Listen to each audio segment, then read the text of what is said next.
Good afternoon, everyone. First of all, I would like to thank the conference organizers for giving me this opportunity to present my paper in front of you all.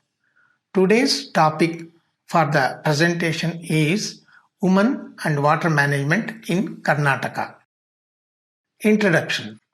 This paper explores the importance of water systems and the role of women in using and maintaining such resources in the current study.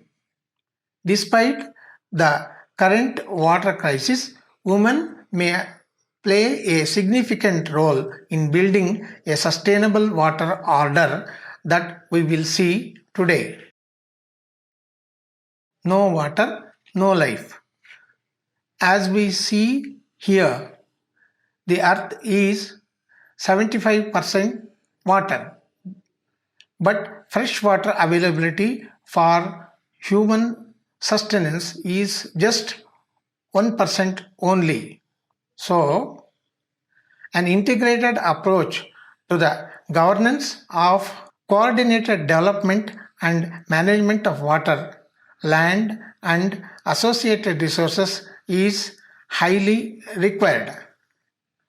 Alongside women's contribution to the rural and national economies through proper management of this vital resource are crucial. Around 43% of world's farm workers are women, and that number can reach as high as 70% in certain areas. Role of women in the construction and management of tanks. Historical background. Around the 1st century AD, Shatavahana queen Shivakhada Nagasiri constructed a tank, Buddha Vihara, and installed the Naga idol within the premise, which you can see here.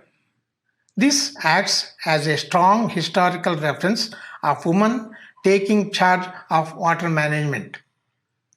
The second image of a tank that we see here was built by a great woman named Shantava, who also happens to be a Devadasi. Data table. Several features and traits are shown in this table, including location, length and height, as well as the water spread and perimeter, also the time period during which the tank was constructed. In this slide, I will be talking about the legend of Sulekere tank. About 40 kilometers from the Davangere district, a tank was constructed in Channagiri Taluk some 800 years ago. Even now, generations pass along a legend about a lady named Bommava who sacrificed herself and her twin children, who were only 3 days old, to safeguard this water source. As a result of the ultimate sacrifice made by the 3 souls, 3 Shivlingas were erected in their honor and memory. Every year, when the sluice gate is opened for the first time, a festival is conducted and all the ladies can be heard singing the tale of Bommava's sacrifice. In the next slide, we are seeing 3 tanks. The first one is Bargur tank of Tumkur district. The second one, Arsikere tank, Hasana district. Third one, Tirumala tank in Gudibande Taluk, Chikballapur district. The 3 tanks you are looking at reflect both the history and technology of their respective eras, in addition to the many others that have been built around the same time period. Now coming to royal baths. These exquisite royal baths built at Hampi by Vijayanagara kings and at Bijapur by Adil Shahis were primarily for royal women to have a soothing bath or a relaxed swim. Coming to the next slide, here we can see Chand Bavdi architecture. The magnificent architectural design of Chand Bavdi's ground plan and elevation can be seen here. This structure has a storage capacity of 20 million liters. Talking about how women are playing a critical role in water conservation, the following are some instances. Women of Mandya district.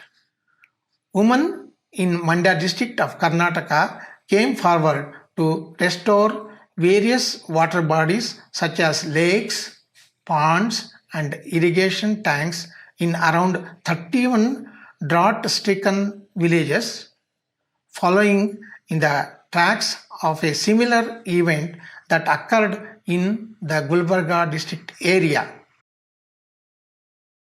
Next, Priya Ramasubba.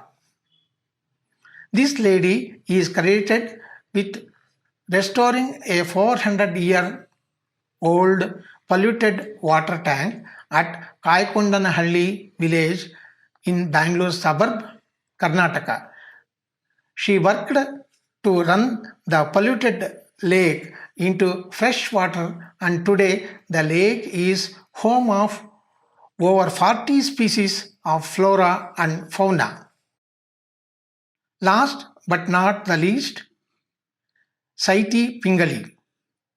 This young lady used crowd-sourced data to build an application to gather data about Bangalore's foamy lakes.